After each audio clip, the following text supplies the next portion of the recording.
से कमाया हुआ धन बहुत तो रहता है, लेकिन जीवन में शांति नहीं। रात को सोने के लिए उनको नींद की गोलियां खानी पड़ती है।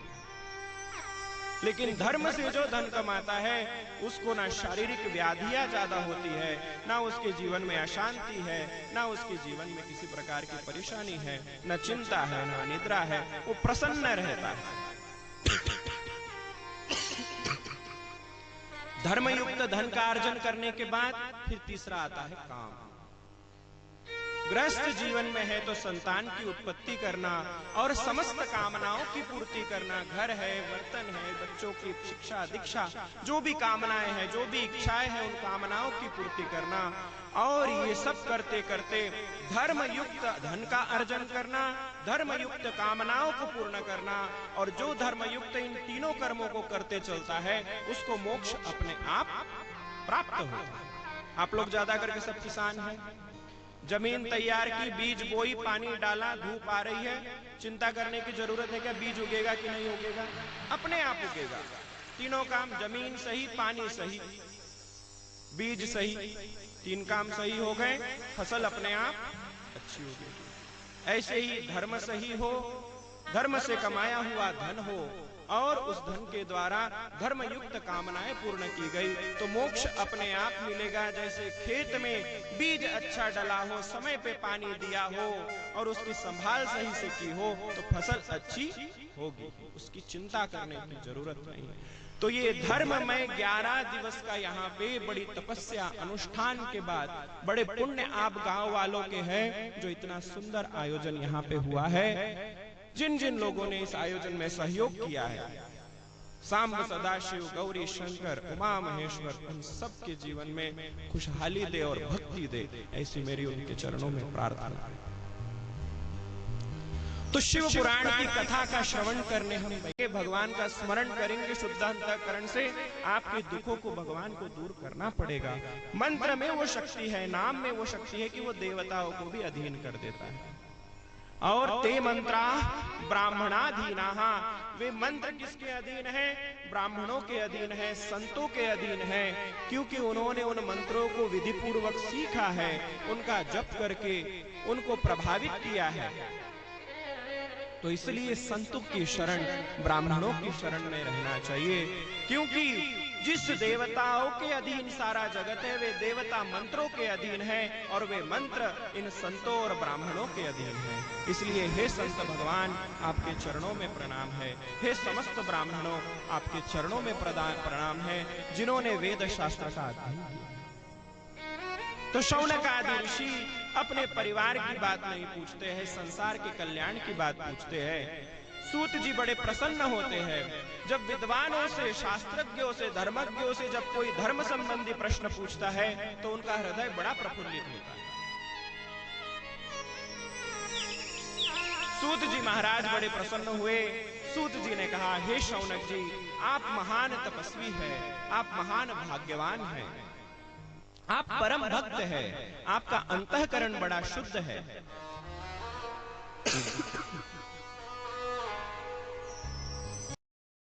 आपका अंतःकरण शुद्ध है, इसलिए आपने जगत के कल्याण की बात पूछी है। हे सूत जी, आपके इस प्रश्न के द्वारा संपूर्ण कलयुग क्या, चारों युगों में जो भी अपने मुक्ति की इच्छा रखता है उसको इस प्रयोग के द्वारा, इस प्रश्न के उत्तर के द्वारा मुक्ति प्राप्त होगी।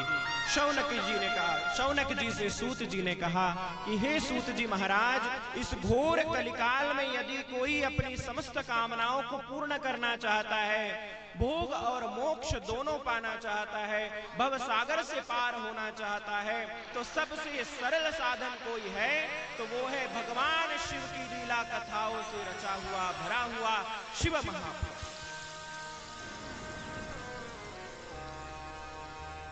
ऐसा शिव महापुराण है जिसमें भगवान शिव की अनन्य लीलाओं का वर्णन है। इस शिव पुराण का जो श्रद्धा पूर्वक श्रवण करता है उसके जन्मों जन्मों के किए हुए पाप इस प्रकार से भस्म होते हैं, जिस प्रकार से सूखी घास अग्नि के संपर्क आने में क्षण भर में जल करके भस्म हो जाते हैं, उसी प्रकार जिसने ध्यान पूर्वक श्रद्धा पूर्वक भक्ति पूर्वक शिव पुराण की कथा सुन ली उसके जन्मों जन्मों के पाप घास के तिनके के समान जल करके भस्म हो जाते हैं। तो आज शिव पुराण के महात्म्य की कथा है, इसलिए बड़े ध्यान से बड़े चित्त को भगवान में लगा करके समस्त इंद्रियों का कान बना करके शिव पुराण की कथा का श्रवण करते।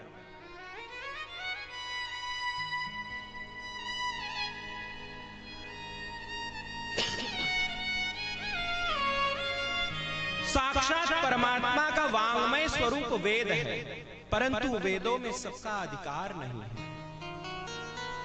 व्यास महर्षि को बड़ी चिंता हुई कि कलयुग में मनुष्य वेद के अर्थ को समझ नहीं पाएगा, वेद बड़े कठिन हैं। दिनों दिन मंदा सुमंद मतयो मंद भाग्या उपद्रुताः, मनुष्य दिन प्रतिदिन मंद बुद्धि होते जाएगा, उसकी समझ उसका विवेक जाते जाएगा, कलयुग के प्रभाव से अपनी देववाणी संस्कृत को भूल जाएगा। आज पूरे भारत में खोजे तो मुट्ठी भर भी संस्कृत बोलने वाले मिलेंगे नहीं। देवताओं की वाणी है, देवता जिस भाषा में बात करते हैं वो वाणी वो भाषा संस्कृत है।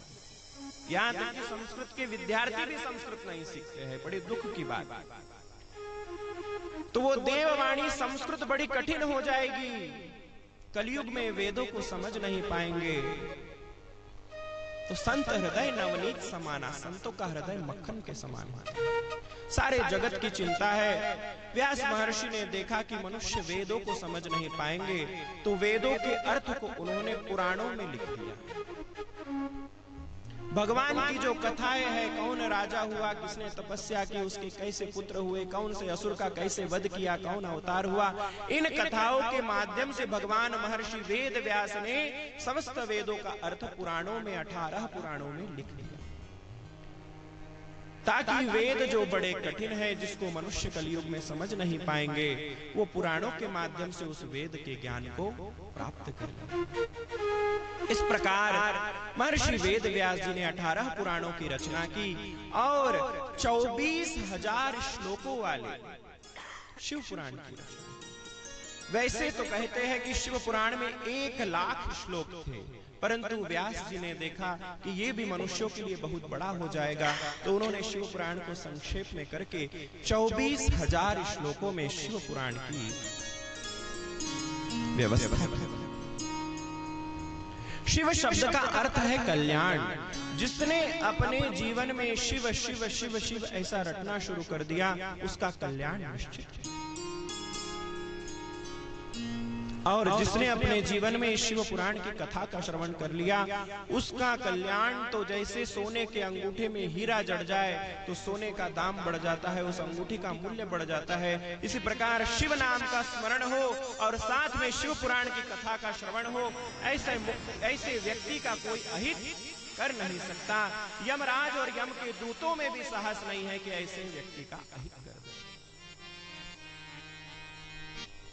तो 24,000 श्लोकों वाले शिव पुराण की महर्षि वेद व्यास जी ने ब्रह्मा जी के पुत्र हुए 4 सनक, सनंदन, सनातन और सनत कुमार, इन 4-5 वर्ष की आयु में ही सदैव रहते हैं और पूर्वजों के भी पूर्वज हैं। सबसे पहले ब्रह्मा के द्वारा सनत कुमारों की उत्पत्ति हुई। उनको कहा कि तुम प्रजा बनाओ, प्रजा की उत्पत्ति करो। सनत कुमारों ने कहा, भगवान हे पितामह, हे पिताजी, इसके लिए क्षमा करें, हम तो तपस्या करके अपने ब्रह्मचर्य का पालन करके भगवान शिव का ध्यान करते हुए, नारायण का ध्यान करते हुए आत्मानंद में मस्त रहेंगे, इस संसार के प्रपंच में हमको मत डालो। तो सनकादि ऋषियों को ब्रह्मदेव ने श्राप दे दिया कि आप सदैव 5 वर्ष के ही रहेंगे।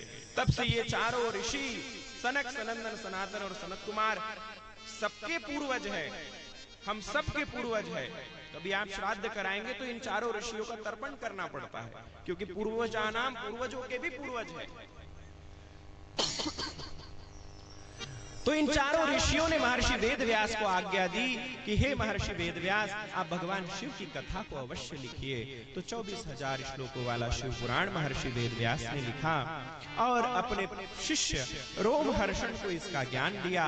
रोमहर्षण ने अपने पुत्र सूत जी को सुनाया। सूत जी ने शौनक आदि ऋषियों को प्रयाग में सुनाया। वही की वही कथा मैंने अपने गुरुदेव से सुनी और सीखी। वही कथा मैं आज आप लोगों को सुनाता हूं।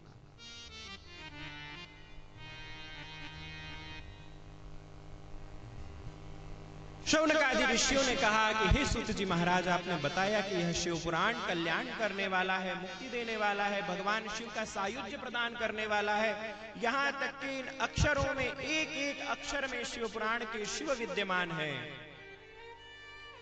जो व्यक्ति सतत जीवन में शिव पुराण का श्रवण करता है उसको कैलाश की प्राप्ति अवश्य होती है।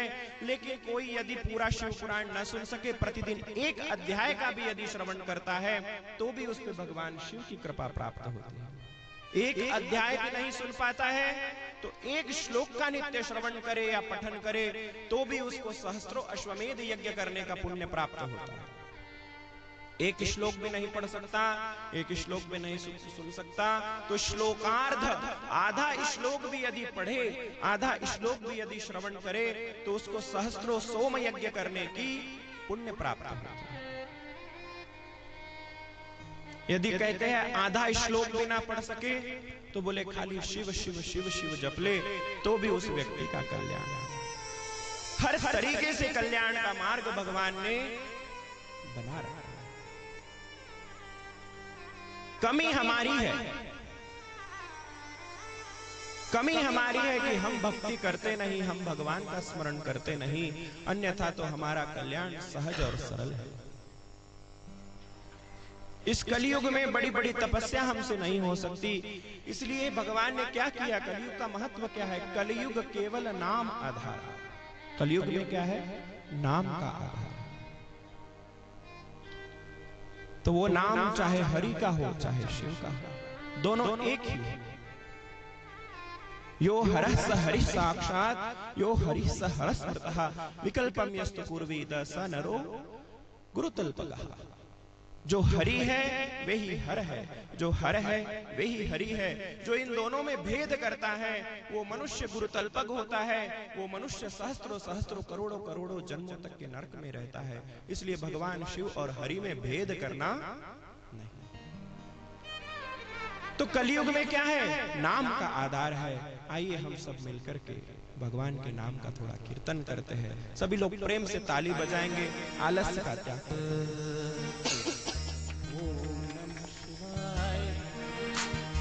ओम नमः शिवाय, ओम नमः शिवाय, ओम नमः शिवाय, ओम नमः शिवाय, ओम नमः शिवाय,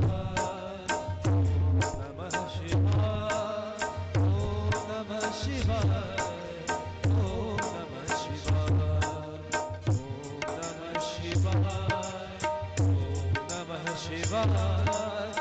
नमः शिवाय, ओम नमः शिवाय।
सद्गुरुदेव भगवान की जय।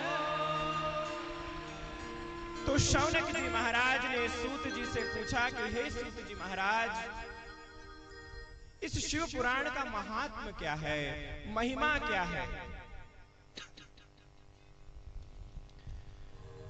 सूत जी महाराज ने कहा कि हे शौनकादि ऋषियों, बड़े ध्यान से श्रवण करना।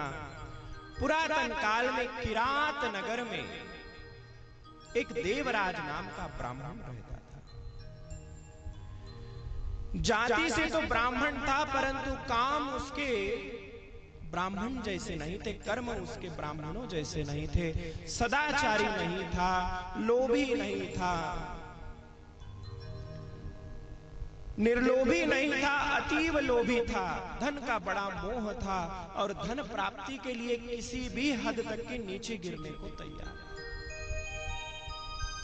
पूजन पाठ में मन लगता नहीं, स्नान संध्या करता नहीं, पवित्रता से रहता नहीं।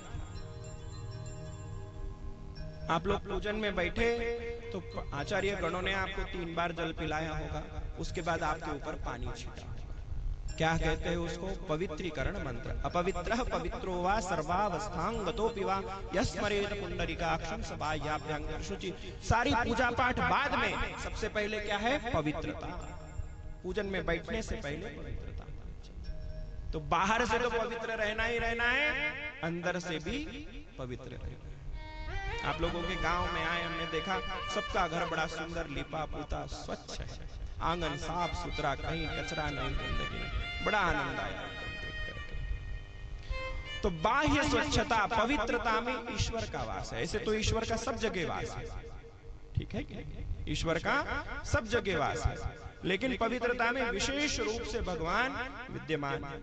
तो पवित्रता रहनी चाहिए। लेकिन वो देवराज नाम का ब्राह्मण पवित्रता से रहता नहीं, स्नान करता नहीं था, शौच जाने के बाद में हाथ पैर धोता नहीं, स्नान करता नहीं, कुल्ला करता नहीं, मंजन करता नहीं। देह की शुद्धि नहीं रखी तो मन की शुद्धि कहां से होगी? तो इसलिए सबसे पहले शरीर को शुद्ध करना, सुबह उठ करके स्नान अवश्य करना, चाहे कितनी ठंडी हो, चाहे कितनी गर्मी हो, स्नान अवश्य करना। और जो धर्म कर्म पूजा पाठ करना चाहते हैं, करते हैं या नहीं करते हैं, प्रत्येक व्यक्ति ने दिन में 2 बार स्नान तो करना ही चाहिए। स्नान करेंगे मन पवित्र रहता है, प्रसन्न रहता है। लेकिन वो देवराज स्नान तक का ध्यान न रखता, ब्राह्मण के वंश में बड़े पुण्य से उसको जन्म मिला, परंतु ब्राह्मण जैसा कर्म करता था। उसके माता पिता बहुत समझाते कि बेटा संध्या किया कर, स्नान किया कर, पर वो कुछ सुनता नहीं। जवानी में उद्योग धंधा व्यापार शुरू किया, पिता माता कितना समझाए सुनते नहीं। जिसने नाना यज्ञ किए, जिसने नाना जप तप किए, तीर्थ यात्रा की, माता पिता की आज्ञा का पालन नहीं किया, उसके वो सारे यज्ञ व्यर्थ है, उसके वो सारे तीर्थ व्यर्थ है। हमारे यहाँ सनातन धर्म में 16 संस्कार है। बच्चा जब बोलना सीखता है, अक्षरारंभ होता है, जनेऊ वनेऊ होता है, तो उसमें सबसे पहले क्या आचार्य सिखाते हैं? मातृदेवो भव, तुम्हारी पहली देवता तुम्हारी माता है। फिर उसके बाद आता है पितृदेवो भव, तुम्हारा दूसरा देवता तुम्हारा बाप है। और तीसरा आचार्य देवो भव, तुम्हारा तीसरा देवता फिर गुरु है। उसके बाद फिर ब्रह्मा विष्णु महेश। पिता का वीर्य, माता का गर्भ न मिलता तो ये शरीर कहां से मिलता? शरीर नहीं मिलता तो गुरु की शरण कैसे जाते? गुरु की शरण न जाते तो ज्ञान कहां से मिलता? भक्ति कहां से मिलती? भक्ति ना मिलती तो भगवान कहां से मिलते? तो वो माता पिता पहली सीढ़ी। वो देवराज के माँ बाप समझाते, वो समझता नहीं, उसको अपने माता पिता शत्रु के समान लगते हैं। जवानी में बच्चों को जब माँ बाप अच्छी बात बताते हैं तो उनकी बात बड़ी कड़वी लगती है, बेकार लगती है। लेकिन जब वो खुद माँ बाप बनते हैं और जब उनकी औलादें उनकी सही बात नहीं मानती, तब उनको पश्चाताप होता है। इसलिए सारे धर्म कर्म यज्ञ कर्म अवश्य करो, लेकिन अपने माता पिता की धर्मयुक्त बात, सब बात मानने को नहीं, चरित्र को संभाल के रखना। माता पिता ने देखा कि मेरा पुत्र एकमात्र पुत्र, इकलौता पुत्र कुमार्ग पे गया है, समझाया नहीं माना, घर पे झगड़े होने लगे। पिता ने एक बार गुस्से से उसके ऊपर हाथ उठा दिया। देवराज इतना क्रोधी हुआ कि रात को सोते हुए अपने माता पिता की हत्या की।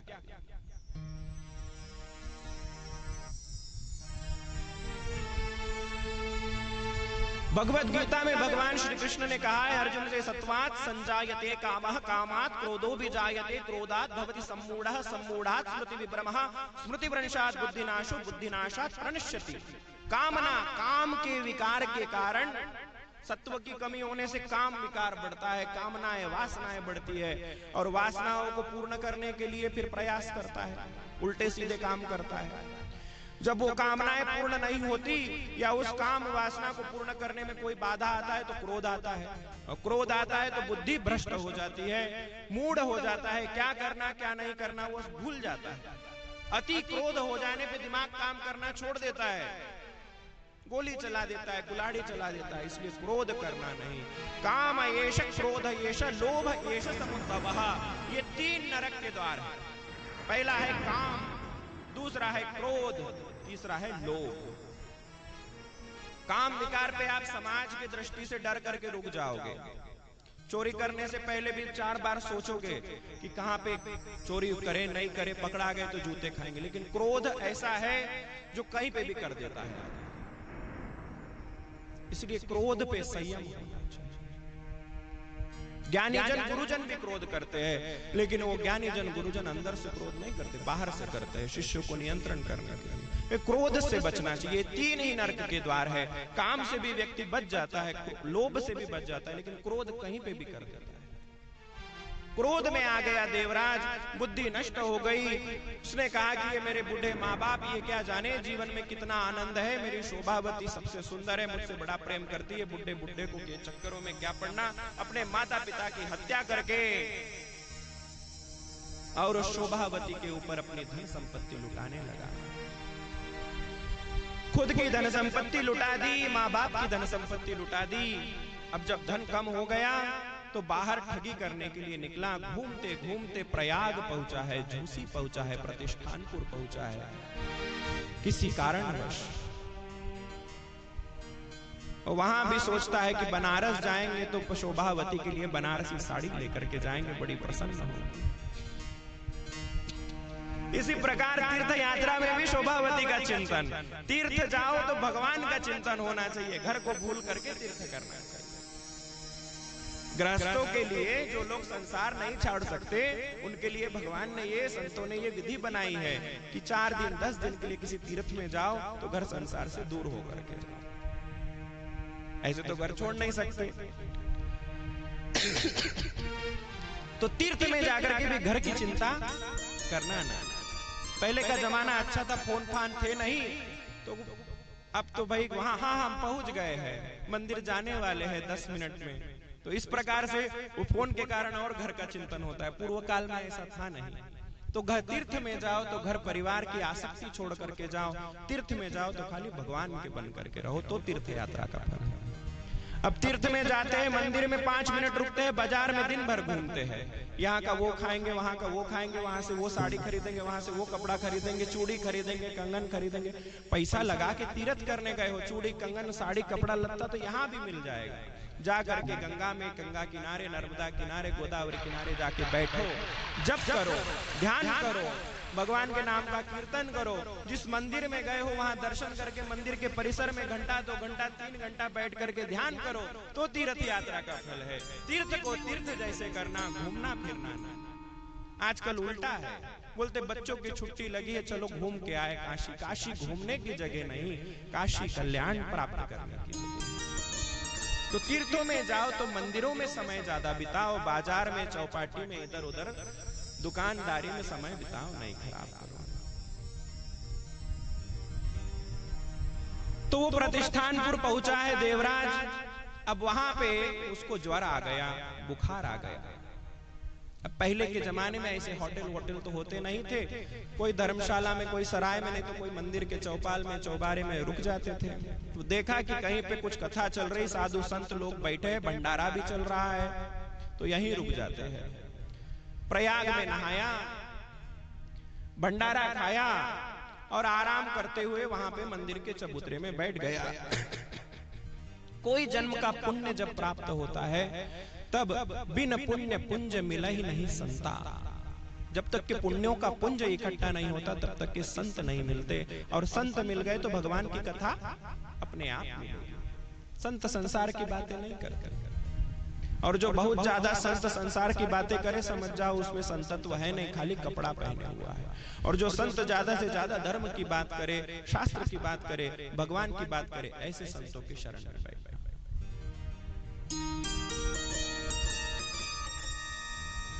तो किसी पुण्य से उस पापी देवराज को संतों का सानिध्य मिल गया। मंदिर में बुखार की अवस्था में वो रहा, ज्वर उसका ठीक हुआ नहीं। 1 महीना वह इच्छा न होते हुए भी कहां जाए कहां रहे, कोई अपना है नहीं, तो उसी मंदिर में रहा। प्रसाद भी मिलता था, भगवान शिव का प्रसाद मिलता, कथा सुनती, खाने को भोजन मिल रहा है प्रसाद रूप में, और कानों को भगवान शिव की कथा मिल रही है।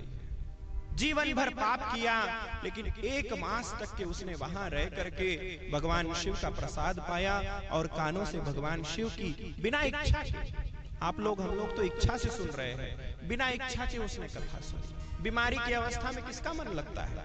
बुखार आ रखा है, इसी बुखार में महीना पूरा हुआ और देवराज वहीं प्रयाग में, जिसने बड़े बड़े सपने सोचे थे कि बनारस जाऊंगा, साड़ी लेके आऊंगा, शोभावती को दूंगा, बड़ा धन लेके जाऊंगा, गहने लेके जाऊंगा, मेरे को प्रेम करेगी, उसके लिए कोठी बनाऊंगा, बंगला बनाऊंगा, मेरे साथ जिंदगी भर रहेगी, ऐसे सपने संजोए थे, वो सपने वही रह गए। इसलिए बहुत ज्यादा भविष्य की चिंता करना ना, कब प्राण छूट जाएगा पता नहीं। देवराज ने सोचा नहीं था, गया तो था पैसा कमाने, गया तो था अपने प्रेयसी के लिए, प्रियका प्रेमिका के लिए साड़ी खरीदने, लेकिन वहीं पे उसका राम नाम सत्य हो गया, मर गया।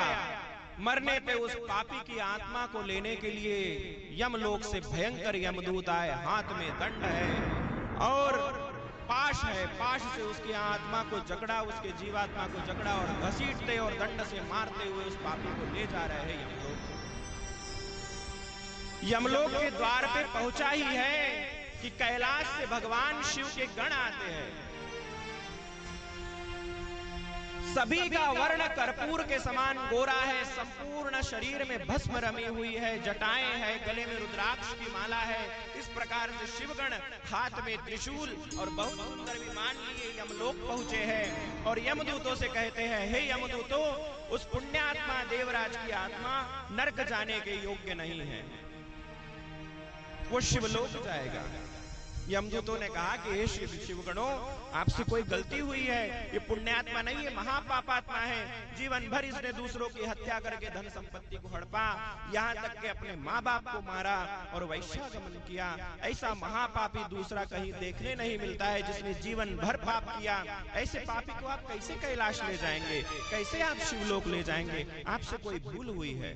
शिवगणों ने कहा, अरे मूर्ख यमदूतों, तुम्हें लगता है कि शिव के गणों से भूल होगी? जो त्रिलोकी के अधिपति है, उस सांब सदाशिव के हम गण हैं। यमदूतों ने कहा कि नहीं, ये हमारा दायित्व है पापियों को यमलोक ले जाना। शिवगणों और यमदूतों में बहस हुई। बहस होते होते दोनों में युद्ध होने लगा। युद्ध का कोलाहल हुआ। इधर शिवगणों ने भयंकर यमदूतों की पिटाई की और यमपाश से देवराज की आत्मा को छीन लिया।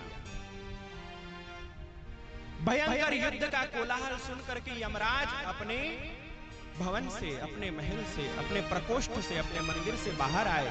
देखा कि यमलोक में इतना कोलाहल कैसा। बाहर आया तो देखा कि यमदूतों की अवस्था बड़ी बुरी है और शिवगण किसी की आत्मा को ले जा रहे हैं।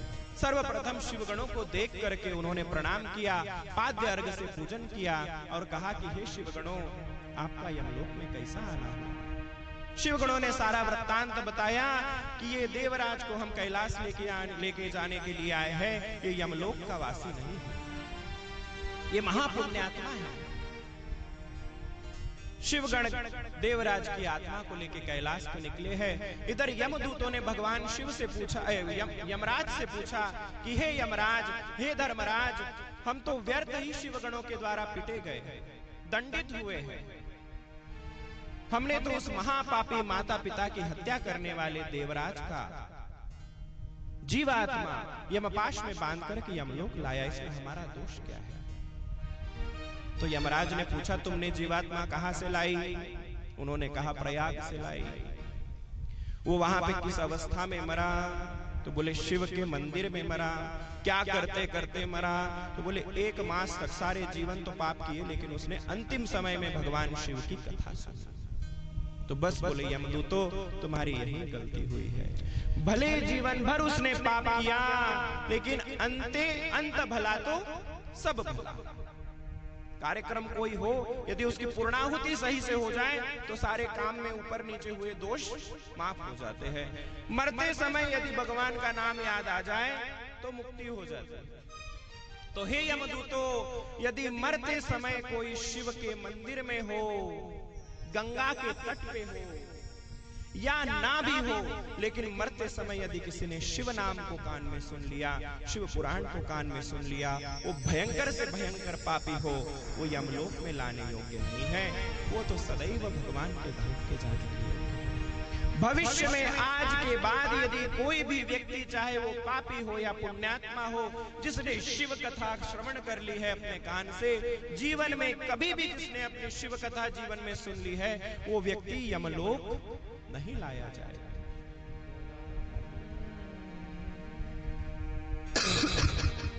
इस प्रकार से देवराज जैसा महापापी, जिसने जीवन भर भयंकर घोर पाप कर्म किए हैं, उस महापापी देवराज को शिव पुराण के श्रवण से मुक्ति प्राप्त, शिवलोक प्राप्त हुआ। शिव गणों ने ले जा करके उसकी जीवात्मा को शिव जी के सम्मुख रखा। शिव जी ने उसके ऊपर दृष्टि डाली है और उस महापापी देवराज का शरीर भी शिव गणों के समान हो गया है। गौर गौर गोपुर के समान सुंदर शरीर है, भस्म से उसका शरीर पूरा लिपटा हुआ है। जटा है, हाथ में त्रिशूल है और उस महापापी देवराज के मुख से अब कुछ और नहीं निकलता है, केवल निकलता है सांब सदा शिव भगवान की जय हो, उमापति महादेव की जय हो, गंगाधर महादेव की जय हो। जो भी कल्याण की इच्छा रखते हैं, उस कल्याणकामी मनुष्य को क्या करना है? भगवान का नाम मुख में, हाथ से ताली और कान से भगवान की कथा का श्रवण, पैरों से भगवान की कथा को सुनने जाना है, तीर्थों में जाना है, कीर्तन में नृत्य करना है, और नेत्रों से भगवान के संतों का और भगवान का दर्शन करना। ओ मेरे शंकरा भोलेनाथ, मेरे शंकरा भोलेनाथ, ओ मेरे शंकरा भोलेनाथ,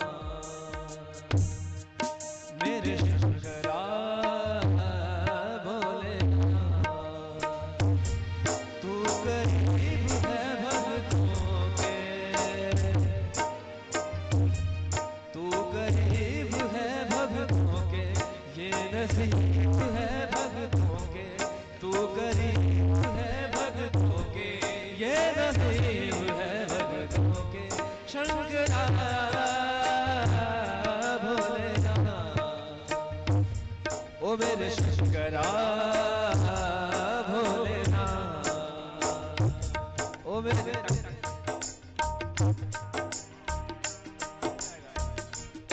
ओ मेरे शंकरा भोलेनाथ, ओ मेरे शंकरा शंकरा भोलेनाथ, मम नम मम ग म मम सनि बनि मम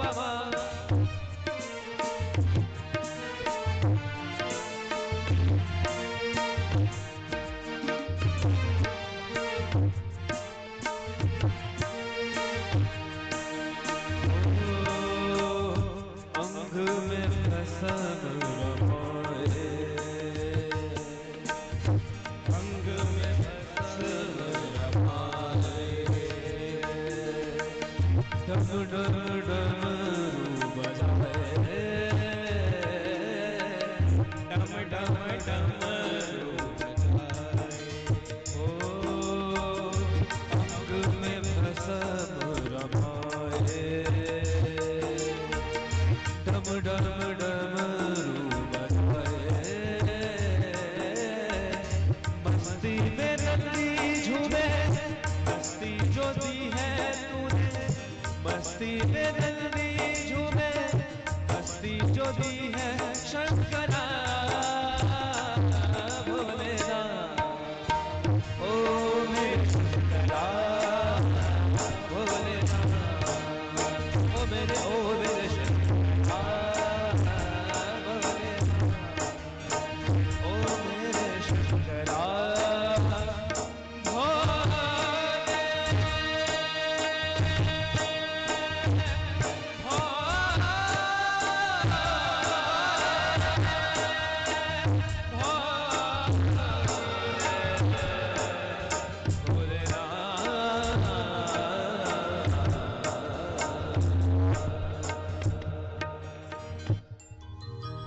नमः पार्वती पतये हर हर महादेव। कंकर कंकर में जिसका वास है उसको कहते हैं शंकर।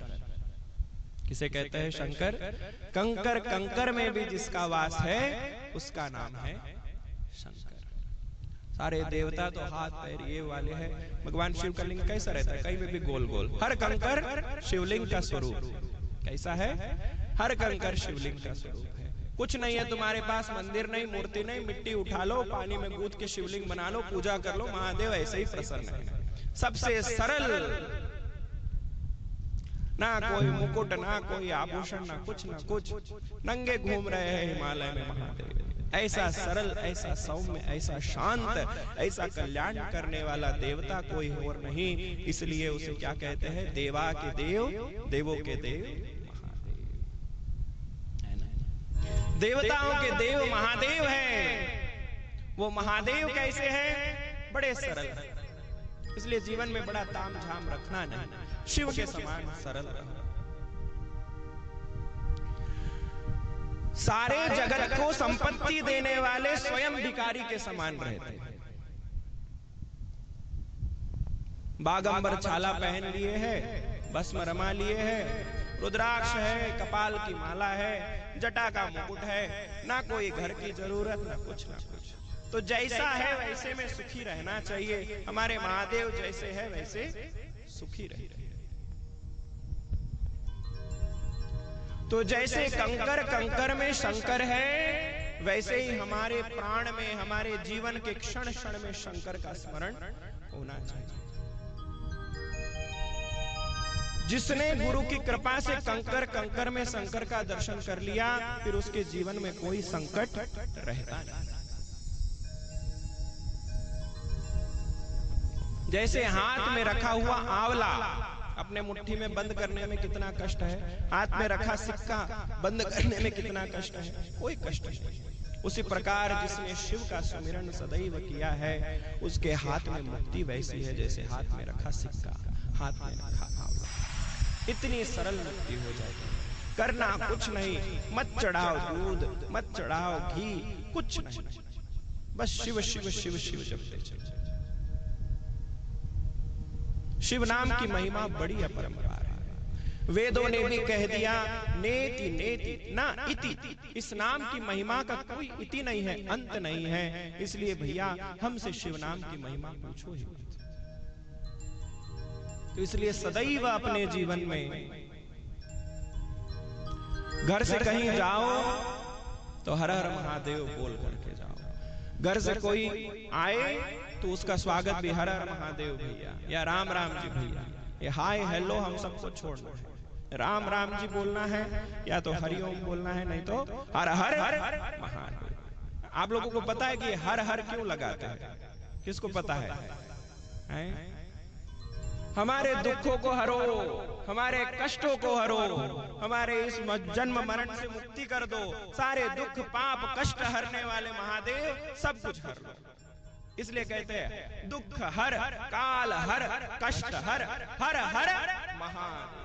समझ में आया हर हर क्यों कहते हैं? और दूसरा बोलते ना हर एक आदमी, तो हर जगह जो रहता है उसको कहते हैं महादेव। हर जगह जड़ और चेतन में सर्वत्र जो विद्यमान है वो कौन है? महादेव है। तो सब दुखों को हरने वाले महादेव। और हर जगह जो वास करते हैं, एक भी जगह ब्रह्मांड में उनसे अछूती नहीं है, इसलिए उनको क्या कहते हैं? हर हर महादेव। जो हर जगह रहते हैं, कहीं से भी कोई भी पत्थर को बना करके तुम शिवलिंग पूजा कर लो, कहीं की मिट्टी उठा करके पार्थिव लिंग बना करके तुम पूजा कर लो, क्योंकि वो हर जगह रहता है, इसलिए उसको कहते हैं हर हर। तो कभी मिलो तो हर हर महादेव बोलो। अब आज तो कथा विलंब से प्रारंभ हुई, प्रथम दिन था। कल से कितने बजे का समय है? 4, 5, 5:30 बजे। 5, 5:30 बजे कल से कथा शुरू होगी, ठीक है? और सभी को अपने अपने आस पड़ोस में, गांव में मुख से प्रचार करना है। जो लोग फोन व्हाट्सएप चलाते हैं वो एक दूसरे को, जितने आस पड़ोस के आपके मित्र गण है, संबंधी है, सभी को सूचित करना है कि यहाँ रुद्र महायज्ञ हो रहा है और शिव पुराण की कथा हो रही है। आहुति में अग्नि यज्ञ हो रहा है और इधर ज्ञान यज्ञ भी हो रहा है। तो दोनों ही यज्ञों का फल आपको प्राप्त है। सोने पे सुहागा जैसा सुवर्ण संधि योग है। इसलिए सारी जिंदगी 365 दिन हम अपना घर धंधा काम खेती किसानी दुकान व्यापार करते हैं, लेकिन 12 महीने होते हैं और यहाँ पे 11 दिन की कथा है। तो कम से कम एक महीने का एक दिन निकाल करके अपने काम धंधे छोड़ करके यहाँ 11 दिन सेवा में भी दो। यज्ञशाला में कोई सेवा है, यज्ञ के लिए समिधाएं, आम के, बड़की, पीपल के पेड़ की शुद्ध लकड़ियां आपके आसपास में कहीं पे हो तो सब लोग अपने अपने ले करके आए। सूखे पेड़ के सेवा करनी चाहिए। सब ते सेवक धर्म कठोर। शबरी ने सेवा करके, संतों की सेवा करके राम को अपने आंगन में बुला लिया। औरों को भगवान के पास जाना पड़ता है। शबरी ने संतों की सेवा करके मतंग ऋषि के आश्रम में रहती थी। मतंग ऋषि हवन यज्ञ करते थे, फिर फूल पत्ता बेल पत्ता लेकर के ले आते, सुंदर सुंदर समिधाएं लेकर के पवित्र वृक्षों की ले आते, गाय के गोबर के कंडे थाप देती थी, तो ऋषियों को यज्ञ में बड़ी सुविधा हो जाती थी। यही सेवा करके शबरी ने राम को अपने कुटिया में बुला लिया। तो कोई भी पहले सेवा ये करेंगे कि अपने क्षेत्र के लोगों को, सभी को बोलेंगे कि यहाँ रुद्र महायज्ञ हो रहा है, समय निकाल के सबको परिक्रमा करने, यज्ञ का दर्शन करने आना है। और शिव पुराण की कथा में शाम को सभी को सुनने के लिए आना ही आना है। जबरदस्ती लेकर के आना, पकड़ पकड़ करके लेकर के आना।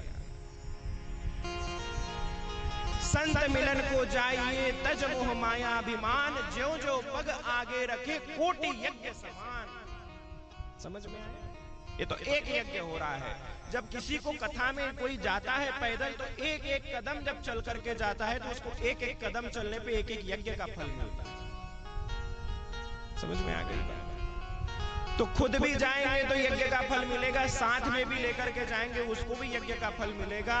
तो इस प्रकार से एक से भले दो, दो से भले चार करके ये पूरा पंडाल लोगों से भर देते हैं। अपने मुख से, अपने सोशल मीडिया से, व्हाट्सएप से इसका प्रचार करो अपने क्षेत्र में, और लोगों को कथा में, यज्ञ में लेकर के आओ। आपके आसपास पीपल का, बरगद का पेड़ का वृक्ष हो, उसमें सूखी लकड़ियां हो, थोड़ी लकड़ियां यहाँ यज्ञ के लिए लेके आना। सब तो यज्ञ में आहुति में बैठ नहीं पाएंगे, लेकिन आपके द्वारा लाए हुई लकड़ियां यदि समिधाएं यहाँ यज्ञ में काम में आ गई, तो आपका भी पुण्य भाग उसमें बढ़ जाएगा। आपका मुट्ठी भर चावल का दान भी यदि यहाँ पे भंडारे में लग जाता है, यज्ञशाला में लग जाता है, तो यज्ञ में बैठने से ज्यादा पुण्य आपको मिल जाएगा, क्योंकि सहयोग कर रहे हैं। तो सहयोगी बनना चाहिए, सेवा करनी चाहिए। शबरी ने सेवा की है। ऐसे सब लोग अपने यहाँ से, किसी के यहाँ सुंदर पुष्प लगे हो तो पुष्प लेकर के आना, किसी के यहाँ सुंदर बिल्व पत्र लगे हो, बिल्व पत्र लेकर के आना, किसी के यहाँ बिल्व के फल लगे हो तो यहाँ पे यज्ञ के साखल्य में बिल्व के फल फोड़ फोड़ के मिलाओ। रुद्र के यज्ञ में बिल्व के फल, सूखे बेल के पत्ते मिलते हैं, उसके आहुतियां होती है, बड़ा पुण्य होता है। तो पूरा पेड़ खत्म करना नहीं, एक दो फल, चार पांच फल तोड़ करके लेकर के आना। तो ऐसी सेवा करो। समिधाएं लेकर के आना। किसी के यहाँ गाय के गोबर के कंडे हो तो गाय के गोबर के कंडे, क्या बोलते, गाय के कंडे बोलते हैं ना, सूखा गोबर, कंडे लेकर के आना। तो इस प्रकार से सेवा करना। यहाँ ये बुद्धिराम जी और जिन लोगों ने भी सहयोग आयोजन किया, उनको सहयोग करिए और इसका प्रचार करिए। शराबी क्या करता है, खुद शराब पीता है और दूसरे को पिलाने की आदत डालता है। और भगवान के भक्त को क्या करना चाहिए, खुद भी कथा सत्संग कीर्तन में जाए और दूसरों को उबर लेकर के। जब शराबी दूसरे को शराबी बना सकता है, जुआरी दूसरे को जुआरी बना सकता है, बंगेड़ी नशेड़ी दूसरे को बंगेड़ी नशेड़ी बना सकता है, तो क्या भगवान के भक्त दूसरे को भगवान के भक्ति के मार्ग पे नहीं लगा सकता? तो अपने साथ में अपने आसपास के लोगों को लेकर के आओ, जितनी संख्या होती है, और भगवान की कथा का क्या होता है, प्रचार प्रसार होता है। ये सत्य सनातन धर्म है। बड़े भाग्य से इस धर्म में हमको जन्म मिलता है। चाहे किसी जाति में जन्म मिला हो, चाहे किसी वर्ण में मिला हो, भारत के कोई कोने में मिला हो, इस देश में जन्म मिला है, इस हिंदू धर्म में जन्म मिला है, हम सब एक बराबर हैं और हम सब का अधिकार है कि हमको भगवान की भक्ति करनी है, खुद भी करनी है, दूसरे को भी करानी है। कोई यदि हमारा भाई अपने सनातन धर्म से भटक करके दूसरे धर्म के चक्कर में पड़ता है, उसको समझा बुझा करके अपने धर्म में बचाए रखना है। आज का समय बड़ा खराब है, लोगों को धन के लोभ में भ्रमित करके सनातन धर्म से भटका करके अन्य अन्य ईसाई इत्यादि धर्मों में परिवर्तित कर दे रहे हैं। इस प्रकार से धर्म का ह्रास होने न दे। धर्म की रक्षा के लिए सनातन समस्त हिंदुओं को आगे आना पड़ेगा। हम 10 दिन ये बात बोलेंगे, जहां भी जाते हैं वहां पे ये बात बोलते हैं। धर्म परिवर्तन अपने क्षेत्र में होने देना नहीं। सब लोग जोर से बोलो, अपने क्षेत्र में धर्म परिवर्तन होने देंगे नहीं।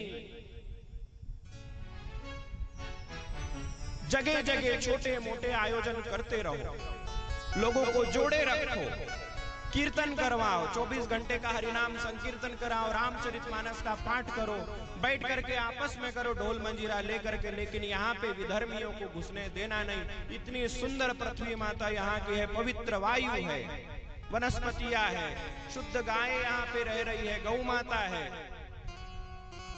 इतने पवित्र आश्रम जैसा वातावरण है यहाँ पे, और उस आश्रम जैसे वातावरण में विधर्मी आकर के यहाँ प्रदूषण कर दे, हमारे धर्म के लोगों को भ्रष्ट कर दे, तो कैसे चले? ऐसा होने देना। हमारे साथ तो ऋषियों का ज्ञान है, हमारे साथ तो महादेव का वरदान है, हमारे पास तो संतों की शक्ति है, भगवान के नाम की शक्ति। किसी से पीछे डरना नहीं, हटना नहीं, और सनातन धर्म का परचम लेकर के हमको चलना है। बहुत कुछ करने की जरूरत नहीं, अपने आस बाजू के लोगों को अन्य धर्मों के भ्रम में जाने देना है। यही सेवा कर ली तो बड़े से बड़ा यज्ञ हो गया, यही सेवा कर ली तो बड़े से बड़ा तीर्थ हो गया, यही सेवा कर ली तो बड़े से बड़ा तपस्या हो गई। खुद अपने धर्म का पालन करो और अपने भाइयों को, नाते रिश्तेदारों को भी अपने धर्म के पालन करने में सहयोग। तो आज हमने महात्म्य में देवराज की कथा सुनी, सबको समझ में आ गया होगा। चाहे हमसे भूतकाल में जितने पाप हो गए हो, आज से हम सोचे कि अब हमारा जीवन पापमय नहीं होगा, अब हमारा जीवन पुण्यमय होगा, धर्ममय होगा। जब एक पापी मनुष्य बिना इच्छा के भगवान की कथा सुनता है तो उसको कैलाश प्राप्त होता है, शिवलोक प्राप्त होता है, उसकी रक्षा के लिए शिवगण स्वयं आते हैं। तो हम तो भैया धार्मिक है, भगवान के प्रति श्रद्धा है, भक्ति है। इस आयोजन का पूर्ण लाभ लीजिए, श्रद्धा से भगवान की कथा का श्रवण करिए, हम भी तरेंगे और हमारे पुरखों को भी तारेंगे। तो आज देवराज की कथा ने हमको बताया कि जो भूतकाल में गलती हुई सो हुई, भूती बीती हुई सो बिसार दे, आगे की सुधी। जो बीत गया उसको भूल जाओ, अब से जीवन नया शुरू करो, उसको धर्म से जोड़ो।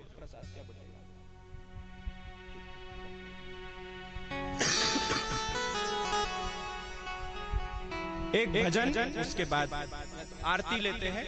आज की कथा इतनी रखते हैं, 8 बज गए हैं, सभी लोग भोजन करिए। आज कलश यात्रा में जितने भाई बहन आए उनके सबके चरणों में मेरा प्रणाम। सबने भैया बड़ी तपस्या करी, 12 किलोमीटर आना जाना नंगे पैर पैदल। अरे राम राम राम राम, मैं तो क्या ही बोलूं, बड़े तपस्वी आप लोग, मजबूत लोग। तो आप लोगों को सबको प्रणाम है।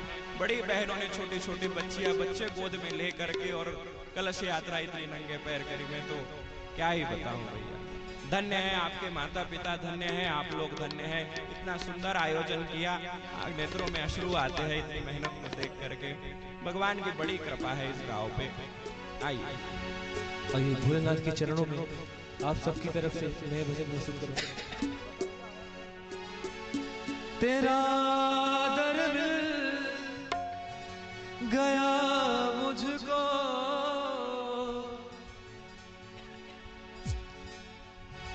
सहारा हो तो ऐसा हो।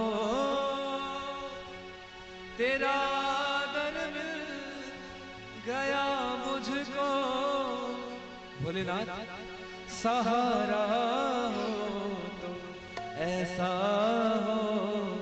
तेरे टुकड़ों पे पलते हैं, तेरे टुकड़ों पे पलते हैं, गुजारा हो तो ऐसा हो। तेरे टुकड़ों पे पलते हैं, गुजारा हो तो ऐसा हो। तेरा दर्द गया मुझको, सहारा हो तो ऐसा हो। तेरा दर्द मिल गया मुझको, सहारा हो तो ऐसा हो। तेरे टुकड़ों पे पलते, तेरे टुकड़ों पे पलते हैं, गुजारा हो तो ऐसा हो। तेरे टुकड़ों पे पलते हैं, गुजारा हो तो ऐसा हो।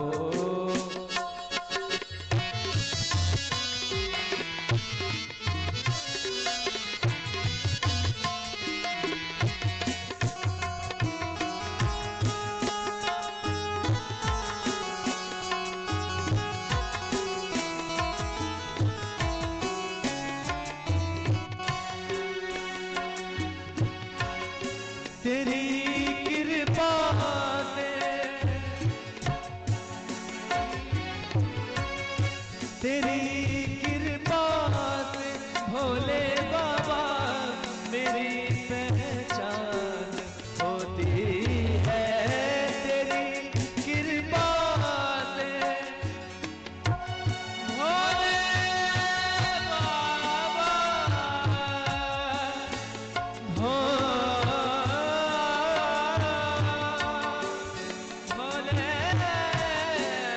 बाबा, तेरी कृपा से भोले बाबा मेरी पहचान होती है। तेरी कृपा से भोले बाबा मेरी पहचान होती है।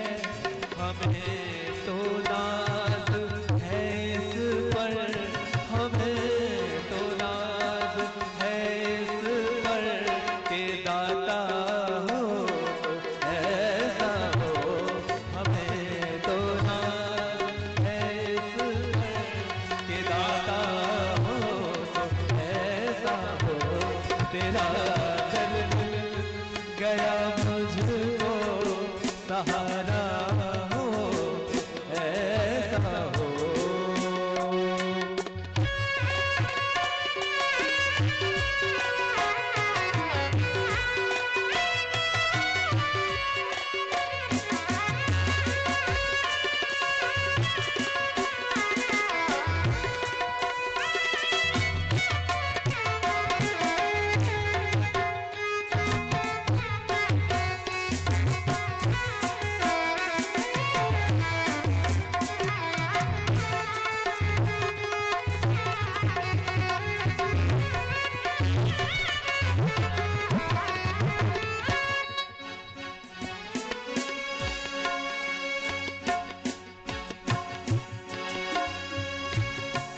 एक ही पल में, बस एक पल में महादेवा बदल देते हैं तकदीरें। बस एक पल में महादेवा बदल देते हैं तकदीरें। कभी तो लोग कहते हैं, कभी सब लोग कहते हैं इशारा हो तो ऐसा हो। तेरा दर मिल गया मुझको सहारा हो तो ऐसा हो। तेरा दर मिल गया मुझको सहारा हो तो ऐसा हो। तेरा दर मिल गया मुझको सहारा हो तो ऐसा हो। तेरे टुकड़ों पे पलते हैं, तेरे टुकड़ों पे पलते हैं गुजारा हो तो ऐसा हो। तेरे टुकड़ों पे पलते हैं गुजारा हो तो ऐसा हो। गुजारा हो तो ऐसा हो। गुजारा हो तो ऐसा हो। गुजारा हो तो ऐसा हो।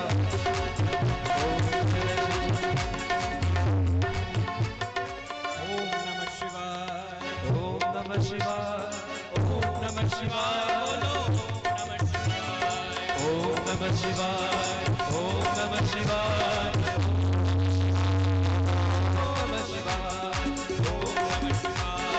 नमः शिवाय, ओम नमः शिवाय, ओम नमः शिवाय, ओम नमः शिवाय, ओम नमः शिवाय, बोलो ओम नमः शिवाय, ओम नमः शिवाय, ओम नमः शिवाय, बोलो ओम नमः शिवाय। जय शिव ओंकार, जय शिव ओंकारा, ब्रह्मा विष्णु सदाशिव, ब्रह्मा विष्णु सदाशिव। ओम जय शिव ओंकारा, हे आनंद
शिवाय, ओम नमः शिवाय, ओम नमः शिवाय, ओम नमः शिवाय। हर हर हर हर हर हर हर हर हर हर बोलिए काशी विश्वनाथ भगवान की जय, राजराजेश्वरी माता अन्नपूर्णा की, जय हो, सत्य सनातन वैदिक धर्म की, जय हो, धर्म की जय हो, अधर्म का नाश हो, प्राणियों में सद्भावना हो, विश्व का कल्याण हो, गौ हत्या बंद हो, गौ माता की, जय हो, सत्य सनातन वैदिक धर्म की, जय हो, सत्य सनातन वैदिक धर्म की, जय हो, सद्गुरुदेव भगवान की, जय हो, नमः पार्वती पतये। हर हर महादेव।